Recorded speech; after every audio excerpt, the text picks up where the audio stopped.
Thanks for joining us on Chicago Tonight Latino Voices. I'm Joanna Hernandez. Here's what we're looking at. Financial markets are reeling following President Trump's latest tariff announcement. Renewed calls to ban teens from downtown after 8 p.m. after two high-profile shootings in Streeterville. We've been able to talk about the greatness of the state of Illinois and the business opportunity that's ahead. Members of the Illinois Trade Mission to Mexico are back and share their takeaways. When you take a look worldwide, butterflies have a significance in many cultures. And local conservation efforts aimed at protecting monarch butterflies. And now to some of today's top stories. The market couldn't close fast enough today as stocks took a nosedive. It comes a day after President Donald Trump unveiled another round of sweeping tariffs. The Dow dropped more than 1,600 points, or nearly 4%, its worst day since the COVID outbreak in 2020. The SP lost nearly 5%, while the tech-heavy NASDAQ also plummeted nearly 6%. Trump announced yesterday a 10% baseline tax on imports from all countries and higher tariffs, some up to 54% on dozens of nations. The president today shrugged off the market's reaction to his tariff announcement. I think it's going very well. It was an operation, like when a patient gets operated on, and it's a big thing. The markets are going to boom, the stock is going to boom, the country is going to boom, and the rest of the world wants to see, is there any way they can make a deal? But many analysts are warning that more tariffs and retaliatory measures from other countries could drive up inflation and hurt economic growth. An update on a story we reported on last week about two brothers from Venezuela who are in Chicago fighting for their lives. One brother is battling kidney failure while the other is in ICE custody, despite wanting to donate his kidney to his brother. Yesterday, they received good news. Jose Gorgorio Gonzalez, who has been detained by ICE since March, will be temporarily released to donate his kidney to his brother, Alfredo Pacheco Gonzalez. The Resurrection Project, representing the brothers, filed a humanitarian parole application seeking Jose's temporary release from ICE, which was granted. We spoke with Alfredo today, and he shared his excitement. Feliz, contento, demasiado contento. No tengo palabras, Joana. Me llamó la doctora y me dijo, ¿qué pasó con tu hermano? No, mañana lo liberan. Ay, qué bueno, Pacheco. Mira, cuando nada más estés con tu hermano, llámame para darle cita a tu hermano para los exámenes y después de los exámenes, date fecha de cirugía. O sea, eso para mí es otra noticia súper buena. And attention local artists, today is the last day to submit your application for the chance to have your work featured on the iconic Wintrust Mural building. The Community Investment Corporation is accepting submissions through today for one artist to get a chance to showcase their art on the building located along the Kennedy Expressway. Up to 5 finalists will be chosen and get $1,000 to develop their ideas. But only one artist will be picked to create a 3-panel mural design expected to go up this summer. The winning artist gets $9,000. Sounds like a sweet deal. Up next, the debate over curfew for teens gathering downtown. Chicago Tonight, Latino Voices, is made possible in part by the support of these donors.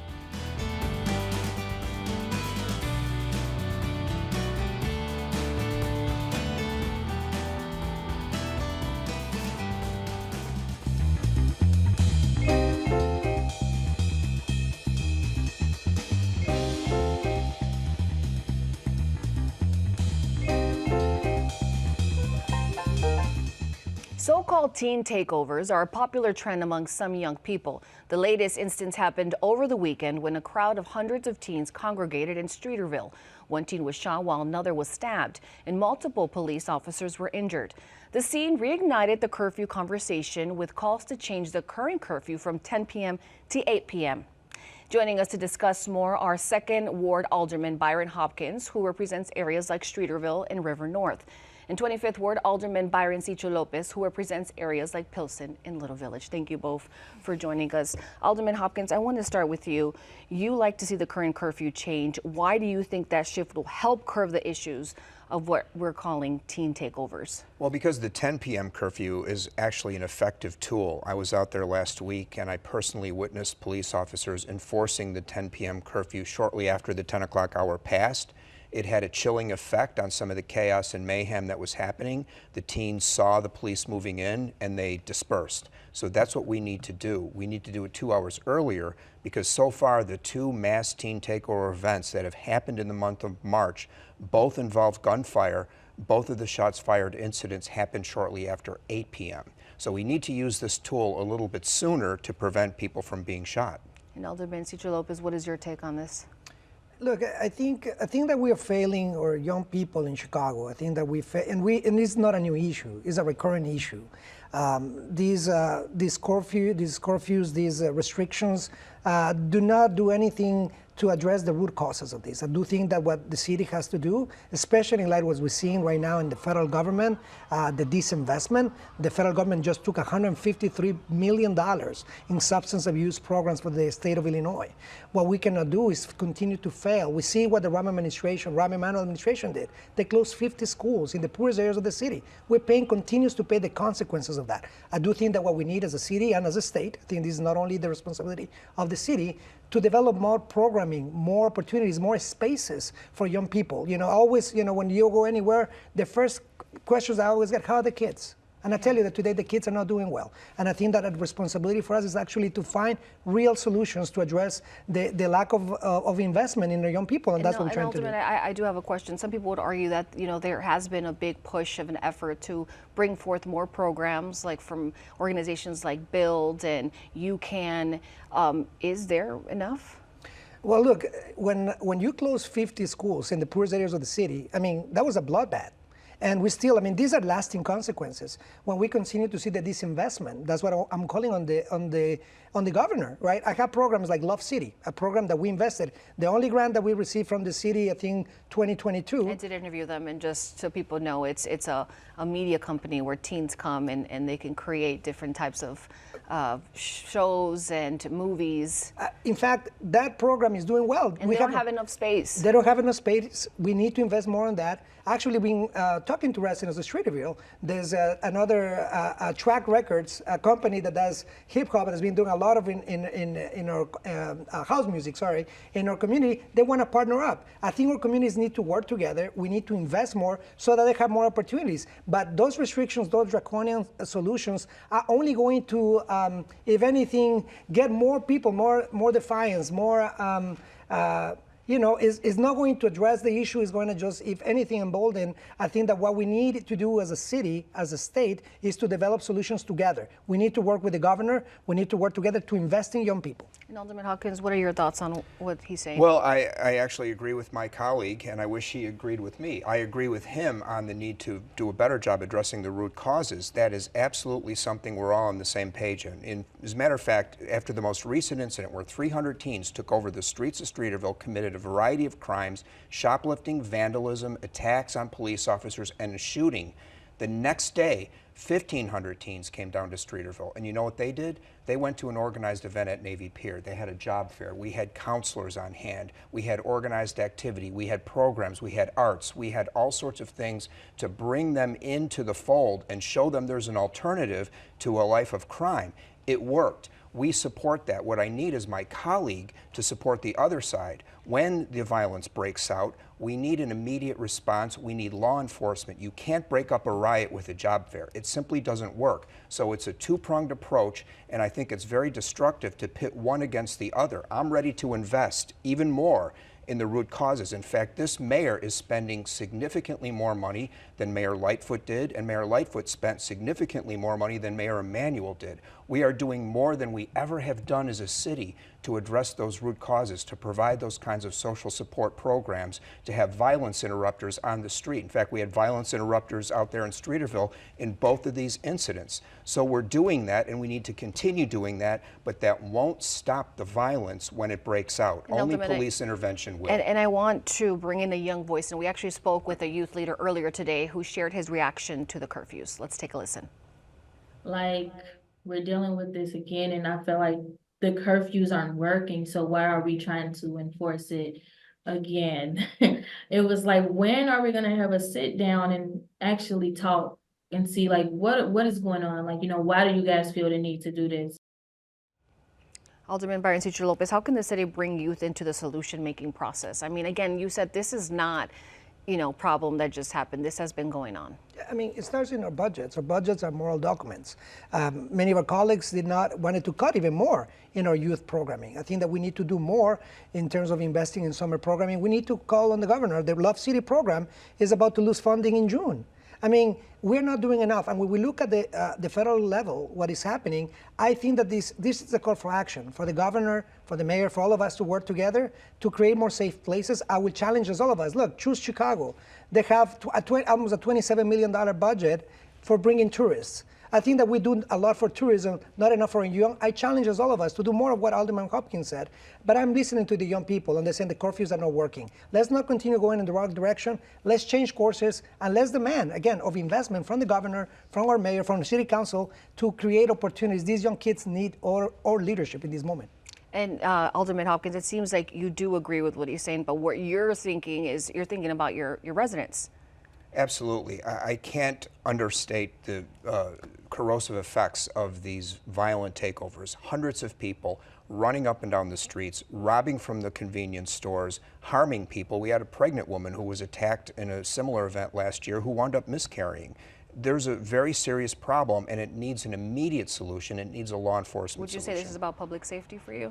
There's no question it's about public safety, and we should be listening to the young people's voices.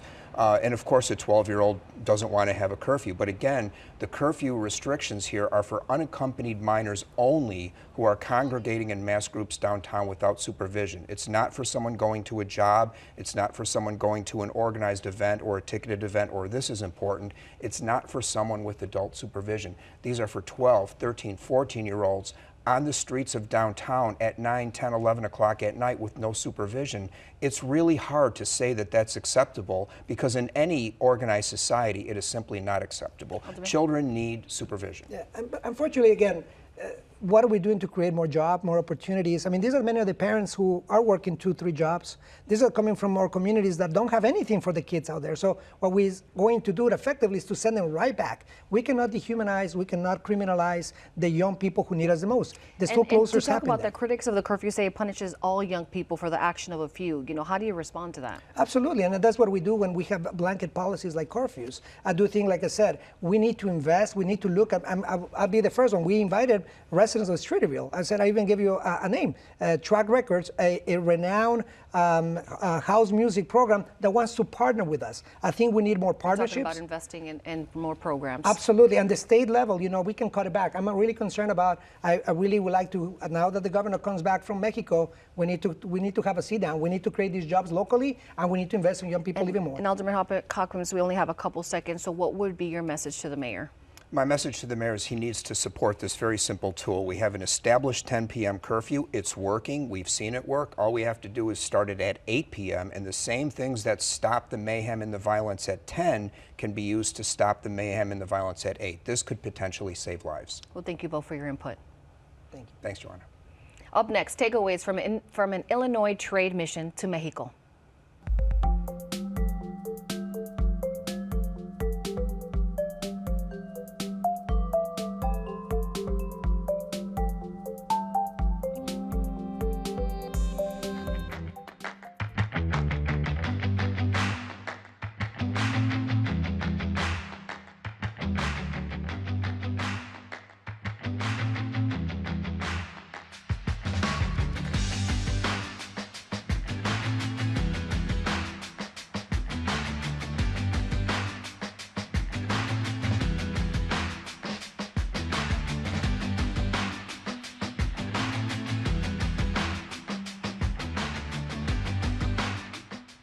Illinois is among the top states in the country importing and exporting goods, with Mexico reaching $32 billion last year.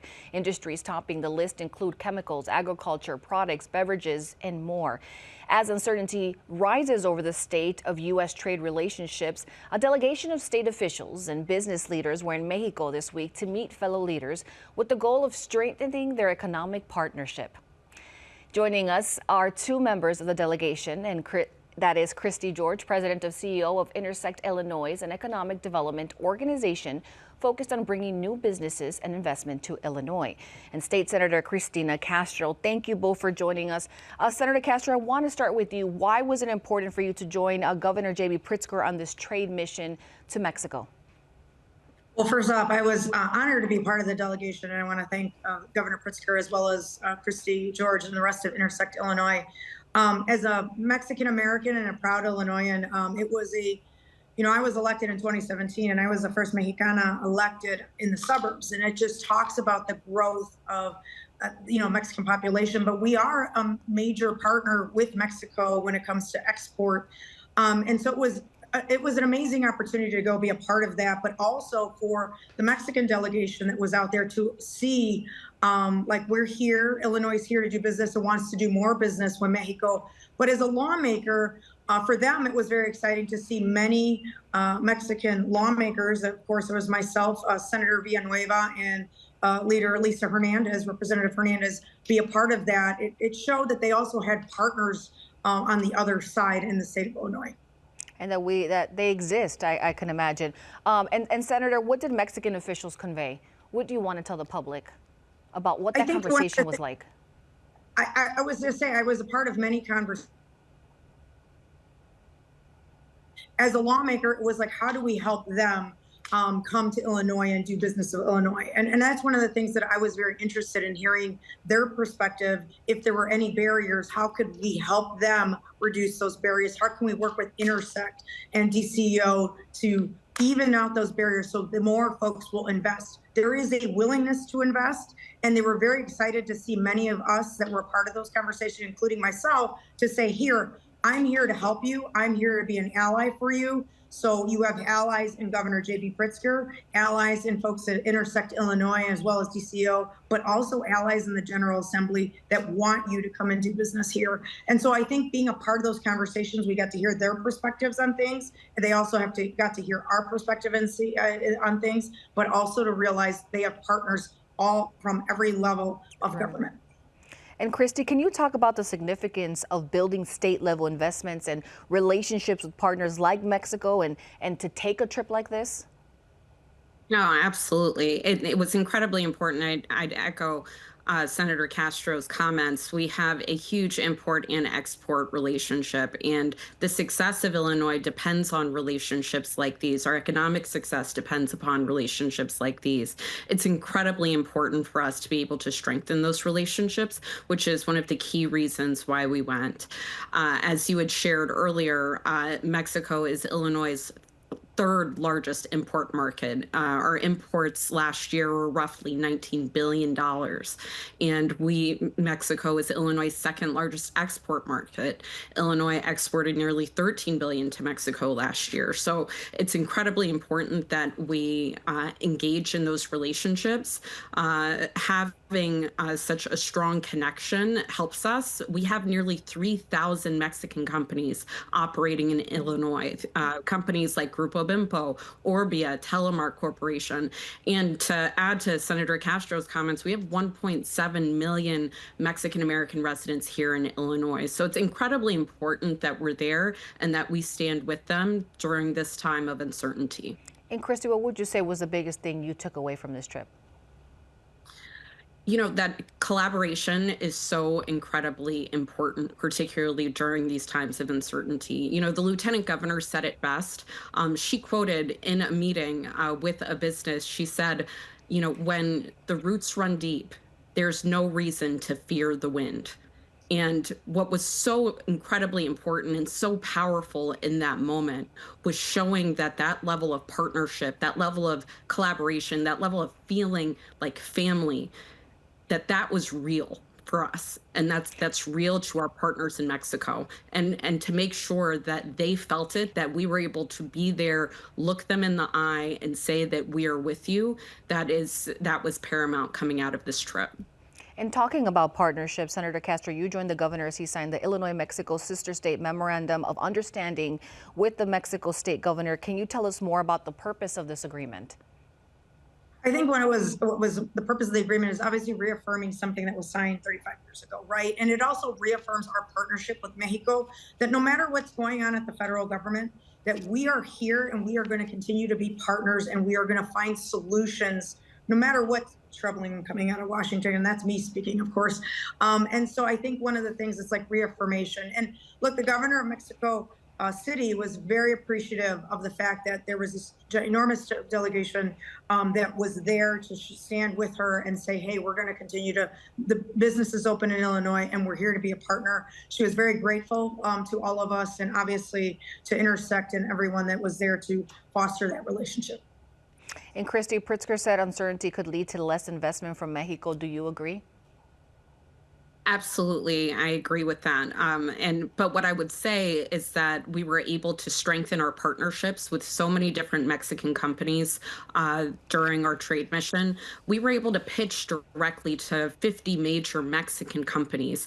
We held networking receptions where we talked about the opportunities to invest in Illinois to over 300 contacts from Mexico, Mexican companies, as well as different site selectors. So it was really an opportunity to make sure that folks down in Mexico knew that Illinois was open for business and that we were a fantastic place to invest in. But absolutely, I agree with the governor that additional tariffs could lead to decreased global trade and obviously decreased investment. Well, thank you both for sharing your experience. And I think I mentioned, Senator, I hope both of you got to eat good tacos. So thank you for joining us and sharing your experience. Thank you. Thank you for having us, Joanna. Thank you. Up next, efforts to protect Illinois state insect. Stay with us.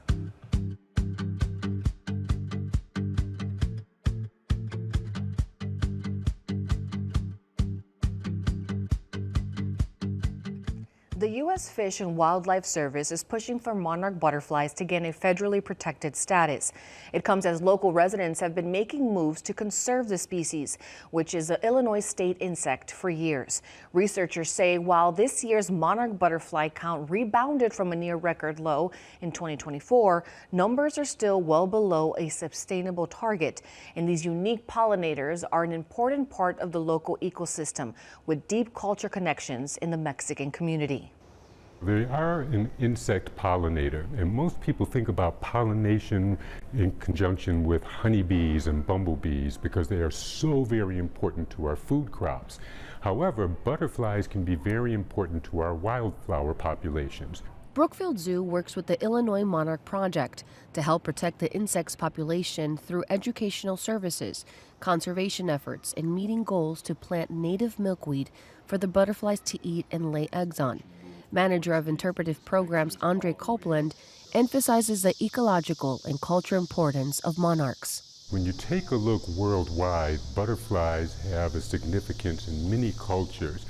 They are related to our dreams, going from one realm to another. Sometimes they can be signals from our loved ones that are in the hereafter coming back to give us certain messages.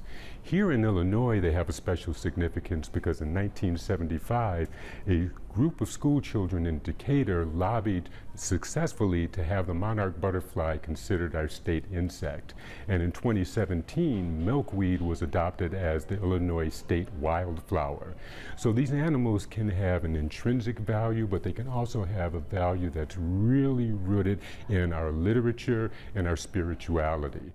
Monarch butterflies migrate each fall from the northern border of Canada all the way down to Mexico and then move back north to states like Illinois in the spring and summer. Pilsen resident Claudia Galeo Sanchez of Mujeres por Espacios Verdes has dedicated her time and home to the preservation of butterflies. I have Leoncito, my son, he's 7, my daughter Claudita, she's 10. They transform me as a human. It's so sad for me thinking that one day I won't be with them anymore. So while I'm alive, I wanna keep planting as many trees, as many plants as I can, because I wanna come back as a butterfly and I will be with them forever. Galeo Sanchez has transformed her home into a butterfly sanctuary, complete with the large collection of the pollinators displayed in her living room. For her, they are a sign of liberation. The butterflies can cross the border anytime they need to, because they need to migrate south and then they need to migrate north. They don't require a passport, they don't require papers to cross borders. It's something that makes me feel so painful because humans, we are not free to do that. We don't have the wings to go and visit our family in Mexico. The U.S. Fish and Wildlife Service are looking to add the monarch butterfly to its endangered species list. Advocates hope the designation will turn around the insect's declining population due to habitat loss, insecticides, and climate change. We've seen before with some of our conservation successes when you have concerned citizens as well as organizations and government agencies all working together, you can have a dramatic turnaround. And we have two animals here at Brookfield Zoo, Chicago that symbolize conservation success. See our American bison as well as the bald eagle. These are two animals whose populations were really, really low. But when everybody worked together in this nation, we saw conservation success. Those populations rebound to the point where they're stable. And this is why I'm hopeful and confident that we can do it again with the monarch butterfly. Let's help save this beautiful species. For more information on the monarch butterfly, you can check out our website. And that's our show for this Thursday night. Now, from all of us here at Chicago Tonight, I'm Joanna Hernandez. Thank you for watching. Stay healthy and safe. Buenas noches.